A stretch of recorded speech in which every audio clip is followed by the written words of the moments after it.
Friends, Telugu స్టేట్స్‌లో ఈ mobile network అనేది దుమ్ము లేపుతుంది. ఇంక నార్మల్‌గా అయితే కొన్ని కొన్ని ప్లేసెస్‌లో జియో, ఎయిర్టెల్ ఉంటుంది. ఇంకా కొన్ని ప్రాంతాల విషయానికొస్తే ఇంకా బిఎస్ఎన్ఎల్ దిక్కుగానే ఉంటుంది.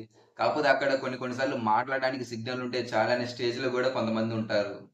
ఇంకా చైనా, అమెరికా, ఇంకా కొరియా వంటి దేశాల్లో 5జీ లైఫ్ అనేది కామన్ అయిపోతుంది. అంతేకాకుండా వాళ్ళు డైలీ జిగాబైట్స్‌ని యూజ్ చేస్తున్నారు. ఇప్పుడు ఇండియాలో మెయిన్‌గా ఏపీ, టీజీ స్టేట్స్‌లో ఒకప్పుడు నెలకి 1 జీబీ డేటా సరిపోతుంది. కాకపోతే ఇప్పుడు 2 జీబీ డేటా కూడా సరిపోవట్లేదు. అయితే ప్రతి సంవత్సరం 25-30% వరకు 5జీ డేటా ఎక్స్‌పాన్షన్ జరుగుతుంది. అంతేకాకుండా 2025 సెప్టెంబర్ మంత్‌లో జియో యూజర్ యావరేజ్ డేటా అనేది 38.7 జీబీ వరకు చేరింది.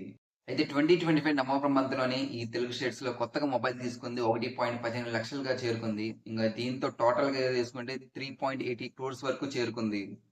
ఇంకా ఐటీ స్టార్టప్స్ ఇంకా ఆన్‌లైన్ ఎడ్యుకేషన్ అని డేటా అనేది విపరీతంగా యూజ్ చేస్తున్నారు. ఇంకా ఫ్యూచర్‌లో కూడా 2 జీబీ, 3 జీబీ డేటా కూడా సరిపోదు. ఇంతకీ మీరు డైలీ ఎంత డేటాని యూజ్ చేస్తున్నారు? కింద కామెంట్ సెక్షన్‌లో కామెంట్ చేయండి.